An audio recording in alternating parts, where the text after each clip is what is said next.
the first time I did about 9 years ago, there wasn't much selection in beers. It was essentially the bars that would be the difference rather than actual beer selection. So you'd go in and be Guinness, Smithwick's, Carlsberg, Heineken, the usual fare. And then I found out it was a porterhouse, and I went in there and I tried a few. I drank them in Australia, like they're very small as well. And I thought they were delicious. So then from there I started looking for more, and it wasn't much at that time. I mean, there were a couple of small ones, but it was very hard to find. And and then from there it kind of progressed, and I kind of kept looking. They're all, oh, have you tried this? This is something new. If you like this, you might like this, which is fantastic. It's a bit like wine. You go in and just go, I kind of like this, and they might say we don't have it. So here's something similar, but not every bar star's going to know exactly what wine. Whereas beer seems to be a bit more kind of forgiving. A little less like, you like this. Or if you like Guinness, you like this particular wine because it's a little bit. Well, like I talked to my section editor at the time.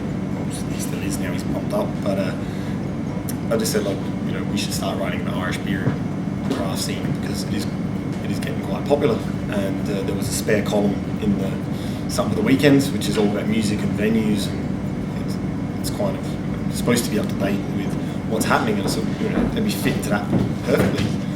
And he said, okay, if you can write the piece by Thursday night, and this was on a Tuesday, you can have a weekly column. I was a bit brazen. I kind of wrote it to say, welcome to my new column. So I kind of just, this is going to work, no problems. But then just said, I'm here to inform, try to give you up-to-date news. I don't really review too many beers.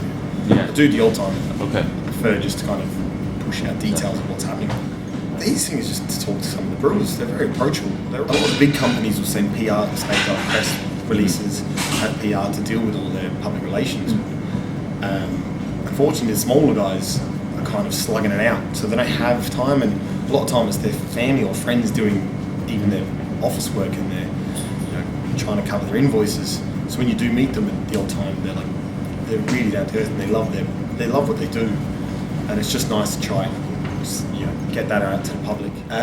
Getting people to speak is quite hard. Weirdly enough, the brewers, like I said, they're busy. And especially if they're launching or if they're doing new products, they always love. I try my hardest to try to spread around and talk to people, and visit if I can, and have a look at what they're about. But unfortunately, it kind of dictates their work and their income. Dictates, secondary to what their main goal is. But that's definitely one of our lists. The other thing is, I suppose, just trying to get people interested in reading. It's the other thing. Well, the funny thing is, the breweries are always going to come and go. Okay. Like the breweries that are in vogue now weren't around 4 years ago, 3 years ago. They don't mass produce in the sense that you're paying a lot more for them, but you're getting a lot more flavour, something interesting. But there will be the natural. I think at the moment there's huge growth. It'll probably plateau and level. But at the same time, when one kind of fades, I've already seen one start and fail in the kind of short time I've been writing, and it's one of those unfortunate things, but it can, I obviously use it quite a bit as well, just to ask questions, and if there's new news, because a lot of times I'll use a tweet rather than a press statement, so new beer's coming out. Unfortunately with the smaller guys, they don't see, they think, if they drink my product, that they'll like it, but they don't bother to try push it into people's faces.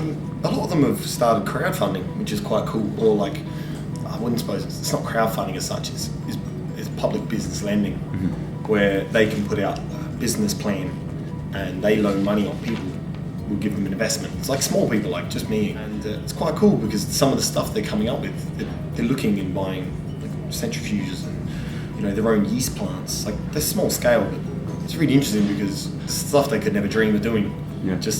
Even 3 years ago they could.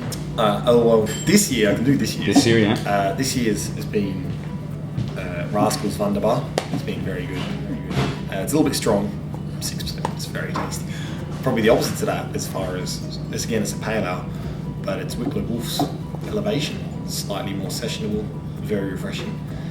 And thirdly, I don't know. It's been a bit of a toss-up because some of them a big bowl, and I love the flavour, but I wouldn't drink more than a bottle because it's kind of hard to get in.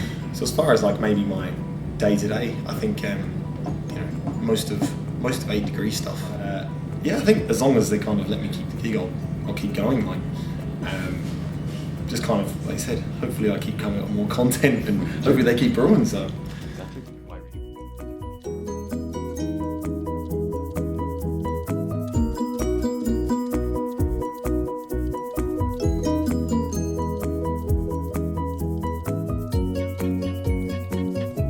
But it's not so easy, like, you just can't dump fruit into a beer and you go, that's delicious. We could try. Yeah, it doesn't. I tried it, it does not work. My home brewing wasn't the success I hoped it to be.